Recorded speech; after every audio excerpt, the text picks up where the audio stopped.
جناب ڈاکٹر طاہر کنولی صاحب تشریف فرما ہیں، میں ان سے ملتمس ہوں کہ وہ تشریف لائیں اور اپنے خیالات کا اظہار کریں۔ نحمده ونصلي ونسلم على رسوله الكريم اما بعد اعوذ باللہ من الشیطان الرجیم بسم اللہ الرحمن الرحیم۔ جناب صدر مجلس، اسٹیج پر تشریف فرما مہمانان گرامی اور حاضرین مجلس، سب سے پہلے میں بہت مبارکباد پیش کرنا چاہوں گا جناب ڈاکٹر تحسین فراقی صاحب کو کہ جو 100 سالہ تقریب ہے پیام مشرق کی، اس کو ایک بہت ہی پروقار انداز سے سیلیبریٹ کرنے کا یہ ایک اہتمام کیا ڈاکٹر صاحب نے کہ انہوں نے پیام مشرق کا ڈیلکس ایڈیشن شائع کر کے نہ صرف یہ کہ پیام مشرق کی ایک بہت اچھے انداز سے اشاعت کا اہتمام فرمایا ہے، بلکہ اس کے ساتھ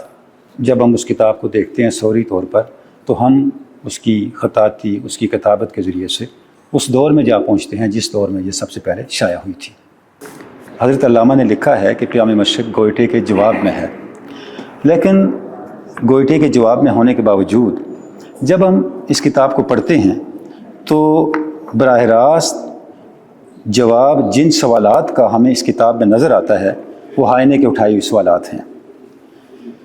یعنی ہائنے نے اپنی نظم سوالات کے اندر جو سوالات کیے تھے، ہم دیکھتے ہیں کہ پیام مشرق کے اندر حضرت علامہ نے ان سوالات کا جواب بھی دیا، اور وہ جواب ہمیں پیام مشرق کے اندر بھی اور علامہ کے تمام جو دیگر ان کی تصانیف ہیں نثری یا شعری، ان میں بھی وہ جواب ہمیں اور اس کا تاثیر جو ہے، اس کا جو معنی ہے وہ رواں دواں نظر آتا ہے۔ اور ڈاکٹر صاحب نے بھی جو اپنا دیباچہ لکھا ہے، اس کے صفحہ 2 پر اس کا ذکر کیا ہے کہ اقبال کے ہر مجموعے کی طرح پیام میں بھی حرکت و حرارت، خود آگاہی و خود شناسی، خود انحصاری، غیرت مندی، احترام آدمیت اور دردمندی کے وافر عناصر اس مجموعے کو اہل نظر کے لیے بامعنی، آفاقی اور ہماگیر بناتے ہیں، اس کا رشتہ اور ربط ہمارے عہد کے ساتھ جوڑتے ہیں۔ تو جب ہم یہ جو ہائنے کی نظم ہے، میں اس کی چند سطروں کا ترجمہ آپ کے سامنے رکھنا چاہوں گا کہ حضرت علامہ نے وہ کون سے سوالات تھے ہائنے کے جن کا جواب اپنی اس کتاب پیام مشرق میں دیا ہے۔ اس نظم کا جس کو عنوان ہی سوالات ہے، ہائنے کہتا ہے، اردو میں عرض کروں گا کہ سمندر کے کنارے ویران سمندر کے پاس بنجر ساحل پر ایک شاعر آتا ہے لہروں کو دیکھنے اور ان کے اسرار سیکھنے کے لیے۔ اس کا ذہن شک سے بھرا ہوا ہے، اس کا دل غموں سے چور ہے، اور یوں افسردہ لہجے میں وہ لہروں کو ان کے بہاؤ پر پکارتا ہے، اے لہروں مجھے بتاؤ، کیونکہ یقیناً تو بتا سکتی ہو زندگی کا راز، پرانے زمانے کی وہ پہیلی جو شک اور جد و جہد کی دھند میں گری ہوئی ہے، جس پر اتنے سارے عقل مند دماغ بے فائدہ علم سے بھرے لیکن ان کی حقیقت نہیں کھلی۔ مجھے بتاؤ انسان کی اہمیت کیا ہے، وہ کہاں سے آتا ہے اور کہاں جا رہا ہے، کون رہتا ہے ان سنہری ستاروں میں اور ان کا مقصد کیا ہے۔ لہریں بے سکون اپنی لازوال گیت گنگناتی ہیں، ہوا مسلسل چلتی ہے اور بادلوں کو بہا لے جاتی ہے، ستارے صد بے نیازی سے آسمان میں فخر سے چمکتے ہیں، اور ساحل پر ایک متحیر شاعر جواب کے انتظار میں کھڑا ہے۔ یعنی جو سوالات ہائنے نے کیے، اب علامہ اس کا جواب کیا دیتے ہیں۔ ساحل افتادہ کہہ رہا ہے، میں نے زندگی کا ایک زمانہ گزار لیا لیکن مجھے معلوم نہیں ہوا میری حقیقت کیا ہے۔ اس کے پاس سے گزرنے والی بے خود موج تیزی سے گزری اور اس نے جواب دیا، اگر میں چلتی رہوں تو میں ہوں، رک جاؤں تو کچھ بھی نہیں۔ یہ جو تصور ہے حضرت علامہ کا، حرکت کا تصور اور حرکت کو موج کے ذریعے بیان کرنے کا تصور، یہ ہمیں پیام مشرق میں بہت جامع معنویت کے ساتھ نظر آتا ہے۔ اسی نقطے کو علامہ دوسری جگہ لالۂ طور میں یوں بیان کرتے ہیں، چے پرسی از کجایم چیستم من، بخود پیچیدام تازیستم من، دری دریا چو موج بے قرارم، اگر برخود نہ پیچم نیستم من۔ یعنی وہی بات جو ہائنے کے جواب میں علامہ کہہ رہے ہیں، ایک از خود رفتہ موج کی زبانی وہی اپنی کیفیت اور اپنی جو صورتحال ہے اس کو بیان کرنے کے لیے علامہ ایک دوسری جگہ وہ بات کر رہے ہیں۔ اب یہ علامہ کا تصور کہ اصل حرکت ہے اور اس کا کمال اظہار موج کے ذریعے سے ہوتا ہے۔ جب پیام مشرق کے اندر اس کو ہم دیکھیں تو پوری کائنات کا احاطہ کرتا ہوا یہ تصور نظر آتا ہے۔ میں ایک دو مقامات آپ کے سامنے رکھوں گا۔ علامہ کہتے ہیں نمائد آنچ ہست ای وادی گل درون لالا آتش بجان چیست بچشم ماج چمن یک موج رنگ است کہ میدانت بچشم بلبلاں چیست، یعنی جو لالا کے اندر آتش بجاں حقیقت ہے وہ کیسے چمن بیان کرے، کیسے کھل سکتی ہے۔ ہم جب چمن کو دیکھتے ہیں تو یہ ہمارے لیے صرف ایک موج رنگ ہے، خدا جانے بلبلیں اسے کیسے دیکھتی ہیں۔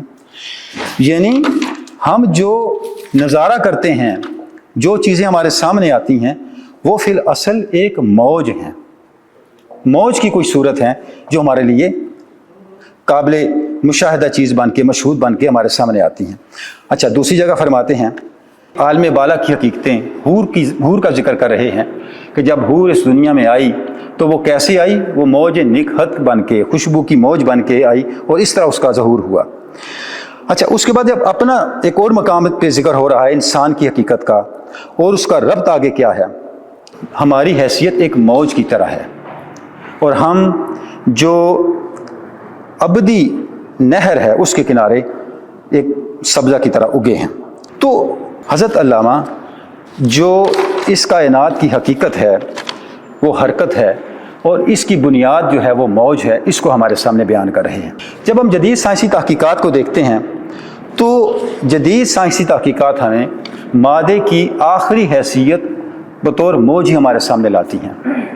اگر ہم مختلف جو کوانٹم میکینکس کے اندر، کوانٹم فزکس کے اندر تحقیقات ہو رہی ہیں، ان میں اسٹرنگ تھیوری کو لیں تو اس میں جو چیز ہمارے سامنے آتی ہے وہ یہ ہے کہ جو پارٹیکل ہے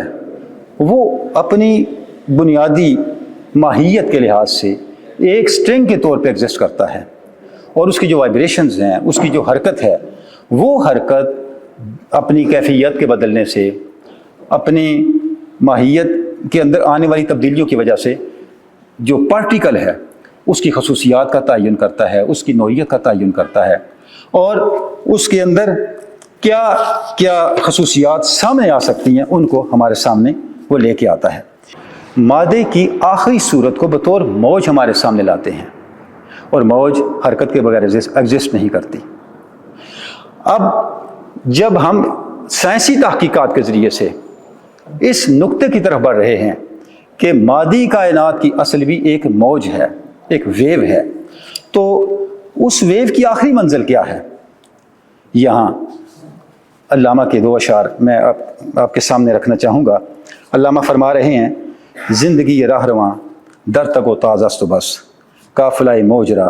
جادہ و منزل کجاست شعلہ درگیر زد برخس و خشا کے من مرشد رومی کے گفت منزل ماں کی بریا است، کہ ہماری حیثیت اس راہ رو کی ہے جو زندگی کی دوڑ دھوپ میں ہے۔ قافلے موج کا جو قافلہ ہے اس کی منزل کیا ہو سکتی ہے؟ اگر موج اپنی منشا، اپنی مرضی کے مطابق ہی چلتی رہے تو بے منزل رہے گی۔ ہمارے مرشد رومی نے ہمیں یہ بتایا ہے کہ ہماری منزل کبریا ہے، ذات حق ہے۔ یعنی جب ہم پیام مشرق کو دیکھتے ہیں اور ہائنے کے سوالات کا جو علامہ نے جواب دیا ہے اس جواب کو بہت وسیع تناظر میں سمجھنے کی کوشش کرتے ہیں تو ہمیں ایک روشنی ملتی ہے۔ وہ روشنی کیا ہے کہ اس کائنات کی ماہیت کا ہمارا عرفان جو موج کی طرف بڑھ رہا ہے، موج کے عرفان کی طرف بڑھ رہا ہے، اس کو ایک سمت دی جا سکتی ہے، ایک ڈائمنشن دی جا سکتی ہے، اور وہ کیا؟ وہ یہ کہ منزل ماں کی بھی آست۔ اور اگر ہم اس حقیقت کو بہت اچھے انداز سے، بہت واضح انداز سے آگے بڑھا سکیں تو شاید آج کی جدید سائنسی دنیا کے اندر یہ علامہ اقبال کی طرف سے، ہماری طرف سے اور ملت اسلامیہ کی طرف سے مغرب کے لیے حقیقی معنوں میں پیام مشرق ہوگا۔ بہت بہت شکریہ۔